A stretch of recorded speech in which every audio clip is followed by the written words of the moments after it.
اللہ نے جسے عالم کہا ہے وہ کون ہے؟ اللہ نے جسے عالم کہا ہے وہ ہے جس کا ذکر قرآن میں ہو رہا ہے۔ وَيَقُولُ الَّذِينَ كَفَرُوا لَسْتَ مُرْسَلًا، جنہوں نے کفر اختیار کیا وہ کہتے ہیں اور کہتے رہیں گے۔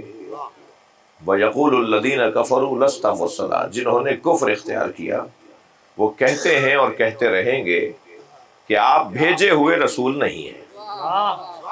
یعنی نبی کا انکار کرنے والا کافر ہوتا ہے، اللہ کو ماننے والا جو نبی کو نہ مانے، یعنی اللہ کو تو مانے اور اللہ کے نبی کو نہ مانے، اللہ اسے کافر کہتا ہے۔ تو ضروری نہیں ہے کہ جو اللہ کو مان رہا ہے وہی مسلمان ہے، مسلمان وہ ہے جو اللہ اور رسول کو دونوں کو مانے۔ جنہوں نے کفر اختیار کیا ہے وہ کہتے ہیں اور کہتے رہیں گے کہ لست مرسلا، آپ بھیجے ہوئے رسول نہیں ہیں۔ آج بھی ہو رہا ہے نا انکار نبی کا، یہ جو کارٹون بنانے والے لوگ ہیں، یہ جو توہین کرنے والے لوگ ہیں، یہ بھی تو سرکار کا انکار کر رہے ہیں نا۔ تو ماضی میں بھی ہوا، اب بھی ہو رہا ہے، آئندہ بھی ہوتا رہے گا۔ تو جب ماضی میں بھی ہوا، اب بھی ہو رہا ہے، آئندہ بھی نبی کے منکر سامنے آتے رہیں گے، تو اب اللہ نے اس کا علاج کیا بتایا ہے؟ یہ منکروں کا علاج کیا ہے؟ جو نبی کے نبوت کے منکر ہیں، ماضی میں سرکار کے زمانے میں، بعد میں آیا جی سجا نامی ایک منکر نبوت آیا، اور اس نے آ کر کہا کہ جی میں وہ نبی نہیں ہے، میں نبی ہوں۔ تو کسی نے کہا کہ ان کے پاس تو معجزے تھے، تمہارے پاس کیا معجزہ ہے؟ تو کہنے لگا میرے پاس بھی معجزہ ہے۔ تو کسی نے کہا کہ نبی نے ایک درخت کو حکم دیا تھا، وہ درخت چلتا ہوا آ گیا تھا۔ تمہارے پاس معجزہ ہے تو سامنے درخت ہے، اسے کہو کہ چل کر آئے۔ تو آواز دی درخت میں نبی ہوں چل کر آ، نہیں آیا وہ۔ پھر اس نے آواز لگائی میں حکم دے رہا ہوں میرے سامنے آ، میرے قریب آ جائے، وہ نہیں آیا۔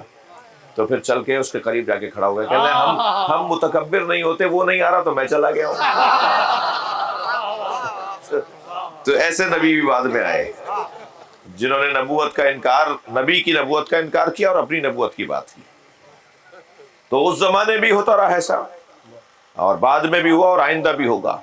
تو اللہ نے علاج کیا بتایا اس کا؟ وَيَقُولُ الَّذِينَ كَفَرُوا لَسْتَ مُرْسَلًا، جنہوں نے کفر اختیار کیا ہے وہ کہتے ہیں، کہتے رہیں گے کہ آپ بھیجے ہوئے رسول نہیں ہیں۔ قُلْ، تو میرے حبیبی نے جواب دے دیجئے، کفا باللہ شہیدا، میری نبوت پر گواہی کے لیے اللہ کافی ہے۔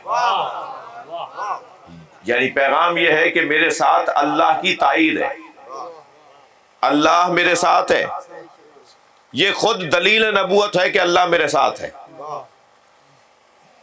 جی یہ زمانہ جاہلیت میں گوہ کھاتے تھے، شپکلی گوہ کہتے ہیں سندھی میں، یہ گوہ کھاتے تھے، اتنی بڑی شپکلی جو ہوتی ہے جنگلوں میں ہوتی ہے۔ تو ایک گوہ کا شکار کر کے اس کی دم پکڑ کر لے کر آیا اور نبی کے سامنے کھڑا ہو کے کہنے لگا آپ کی نبوت پہ دلیل کیا ہے؟ آپ نبی ہیں تو آپ کے پاس دلیل کیا ہے؟ سرکار نے فرمایا تیرے ہاتھ میں جو گوہ ہے یہ بات کرے گی۔ تو ایسے اسے جھما کے کہنے لگا، مری ہوئی تھی بہت، پتہ نہیں کب کی مری ہوئی تھی، اسے ایسے گھما کے کہنے لگا یہ بولے گی؟ حضرت فرمایا ہاں یہی بولے گی۔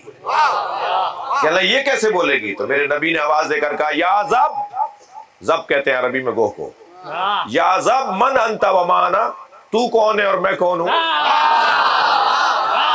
ماشاءاللہ، جیسے ہی سرکار نے کہا نا یا زب من انت وما انا، تو کون ہے اور میں کون ہوں، بھائی نبی جسے یا کہہ کر پکارے وہ مردہ کیسے رہے؟ فوراً اس نے اپنی منڈیاں ہلانا شروع کی، اپنی آنکھیں کھول کر زبان نکالنے لگی باہر، اور اپنی گردن سیدھی کر کے کہنے لگی انتا رسول رب العالمین، آپ رب العالمین کے رسول ہیں، آپ کا نام محمد ہے، صلوات پڑھیں محمد و آلہ محمد۔